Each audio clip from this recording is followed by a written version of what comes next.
Hello friends, फिर से स्वागत है नई वीडियो में। आज की वीडियो में बताने वाली हूँ टच साउंड इनेबल कैसे करें। फ्रेंड्स, मेरे पास है Redmi 9A। फ्रेंड्स, वीडियो शुरू करने से पहले आपको एक और बात बताना चाहूँगी। अगर मेरे चैनल में पहली बार है तो प्लीज़ मेरी वीडियो को लाइक करें, सब्सक्राइब करें और घंटे का ऑप्शन दबा दीजिए ताकि आने वाली वीडियो को नोटिफिकेशन मिलता रहे। फ्रेंड्स, आइए शुरू करते हैं। इसके लिए आपको सेटिंग को ओपन करना है। सेटिंग पे जाने के बाद आपको सेकंड इंटरफेस नज़र आएगा। फ्रेंड्स, इसके बाद आपको साउंड वाइब्रेशन पे क्लिक करना है।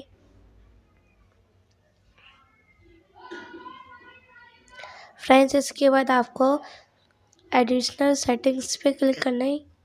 और फ्रेंड्स, यहाँ देखिएगा आपको टैप साउंड, आप यहाँ से इसे इनेबल कर लें। और फ्रेंड्स, ये मेरा इनेबल हो चुका है। इसके बाद यहाँ से बैक करेंगे तो आपका वो टोन बजेगा, ध्यान से सुनेंगे। फ्रेंड्स,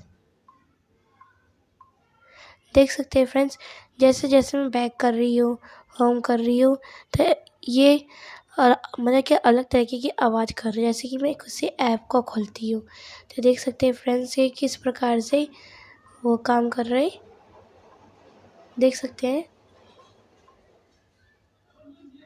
अब फ्रेंड्स, इसी पे क्लिक करेंगे, फिर से साउंड आपको एक और बता दें, सेटिंग पे जाने के बाद आपको साउंड वाइब्रेशन पे क्लिक करना होगा। एक और बार बता देती है फ्रेंड्स। इसके बाद आपको एडिशनल सेटिंग्स पे क्लिक करना है। और फ्रेंड्स, यहीं पे टच साउंड दिखेगा, यानी कि टच साउंड को इसी को कहते हैं फ्रेंड्स। और यहीं से इसे इनेबल कर सकते हैं और यहीं से आप डिसेबल भी कर सकते हैं फ्रेंड्स। और देख सकते हैं कितना अच्छा लग रहा है, ये बैक हो रहा है। और फ्रेंड्स, ये लोग इनेबल इसलिए करते हैं ताकि कोई बच्चा है, कोई छेड़ने लग जाता है फ़ोन तो आपको पता ही नहीं चलता कि वो चला रहा है नहीं चला।